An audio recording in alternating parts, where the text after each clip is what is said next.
Thailand has finally done it, the new 5-year Thailand visa called Destination Thailand. In this video, I'll tell you who is eligible for this visa, what are the requirements, and answer some of your questions that you might have about it. Now, I contacted the embassy in Canada in Ottawa and asked them exactly when the launch date is, and they replied with this email. So stick around to find that out. This is going to change the lives of so many people. It's exactly been what a lot of people have been asking for, especially people like myself who are digital nomads, who are in and out of Thailand constantly. And it's going to reduce the number of times you have to do that visa run. Instead of 4 or 5 times a year, it's going to be just once a year. Here are the details. An overview of this visa. So it's going to be basically valid for 5 years. And where can you actually apply for this visa? You can go ahead and do it at the Thai embassy, the Royal Thai Embassy in your home country, or go ahead and check out their official website at thaivisa.go.th. Be sure not to go ahead and apply it through any other resources or websites, I should say. A lot of time when new stuff like this gets announced,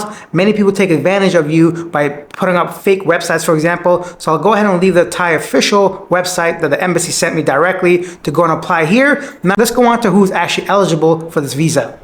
Digital nomads, remote workers, and freelancers, or those participating in the following activities: Muay Thai courses, Thai cooking classes, sports training, medical treatment, seminar, music festivals, and also the one other good thing is the spouse and children of the people applying for the visa can also go ahead and apply. Meaning if you have kids and a wife, a partner, they can go ahead and join you in Thailand for all these things.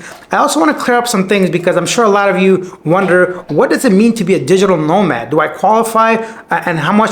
All those questions to be answered right now. Financial evidence of the amount of 500,000 baht, bank statement, payslip, or sponsorship letter, which means you have to have about $14,000 proof in your bank accounts. So when you apply, make sure they have proof of that actual amount in your bank account. The purpose of your visit, whether it's a workation, employment contract, or employment certificate outside of Thailand, or a professional portfolio showcasing digital nomad, remote worker, foreign talent, or freelancer status, or B, activities proof of a confirmation to attend the activity letter, appointment from hospital, medical center, spouse and dependent children, proof of that, so birth certificates and all that. What does all that mean anyways? I don't want to read all that. So basically, when you're applying for this visa, you have to prove that you're a digital nomad or working for yourself as a freelancer by showing pay slips from a company outside of Thailand. So let's say you're working for Google and they allow you to work online remotely. For example, like me, as a YouTuber, I get paid through Google. I have bank statements that says Google paid me directly.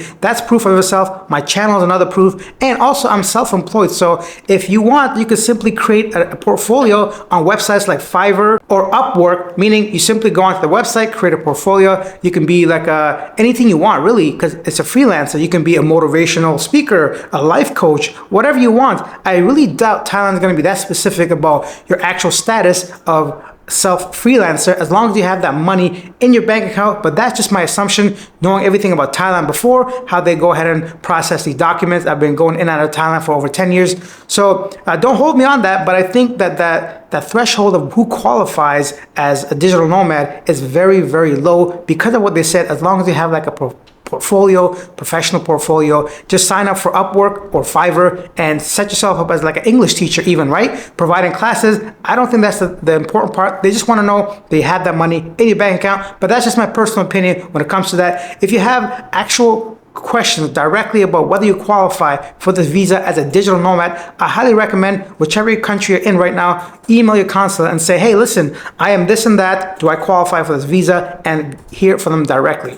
And if you think you're not a digital nomad, but you have the money, simply take some of those courses they mentioned, Muay Thai. If you want to go get your teeth fixed or get your hair done or something medical in Thailand, you can also qualify for this visa, apparently, according to this Thai embassy email that I got. So how much is this application fee? 10,000 baht. Now that works through around just about $5 a day for 5 years, basically, which is an excellent price. 10,000 baht is actually very low, about $277 US for a 5-year visa. That's practically peanuts, you know. It's amazing price for 10,000. The one thing that some people have questions about Is that every single time I come back into the country, do I have to pay another $10,000? I don't think so, because that will kind of defeat the purpose of it, right? Because you just simply do visa runs at that point and pay $2,000 to extend every 3 months. So I highly doubt, it's not very clear. I think that's a one-time fee for 5 years, 10,000 baht. One more important thing, well, it has to be, but it's multiple entry, which means that 5-year visa allows you to go unlimited times in and out of the country.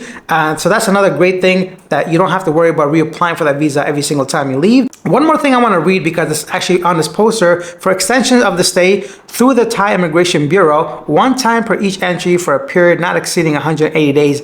After the maximum stay of 180 days, plus 180 days, DTV holders need to depart from the country and re-enter Thailand with the same DTV visa within the visa validity date.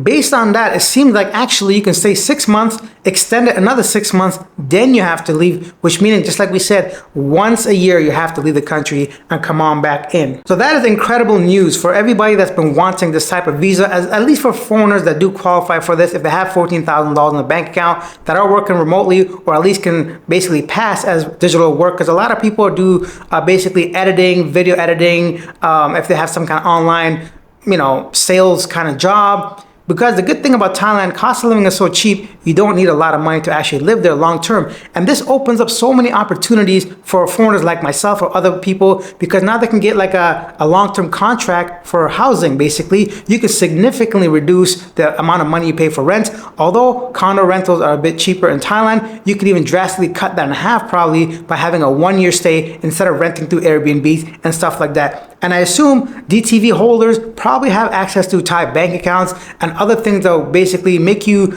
almost like a resident for 5 years. That's crazy to me, incredible. A downside of this would be probably to like the local people there. I don't know how Thai people might feel about so many foreigners not being able to stay up to 5 years in the country, because as usual, a small percentage of people might benefit from the tourism industry and other sectors, but the local Thais might feel that back end of inflation, probably a lot of foreigners coming in, bringing the hard currency and spending in Thai. But another thing kind of you have to worry about is just over tourism. Look what's happening in Barcelona and other parts of Japan, for example, different parts of the world. It's going to be mixed reaction to this. This is going to be a game changer on so many different ways, because the biggest problem many travelers to Thailand, especially digital nomad, younger people, those that want to stay there longer term than just 60 or 90 days, has been the duration of that visa. So this is hopefully going to completely erase that, because Thailand wants to attract 80 million visitors within the next couple of years. I would love to know your thoughts. Leave your comments down below. I want to hear what you have to say regarding this visa. If you have any questions or thoughts, if I missed something by just reading this alone, anything you want to talk about, because this is definitely a game changer. Thailand's biggest problem, as far as I'm concerned, was definitely that whole visa situation. And now this alleviates a lot of those problems for many people that travel to Thailand regularly. And let me know if you're going to apply for this visa, because I was going to apply today actually, or yesterday, because I know I'm going to be going in and out of Thailand for the next 5 years at some point. But I'm going to hold off a little bit, and maybe in the next video or whenever I do apply for this visa, I'll go ahead and walk you guys through the actual website, the application. By then it might be a little bit more straightforward, so you can have a better idea anyways. And that's it for this one. If you guys enjoyed it, drop me a like, hit that subscribe button so you get more news from around Asia, more important updates like this one. Anything you want to share, if you take your time to write it, I'll take your time to respond. I'll see you guys in next video. Bye.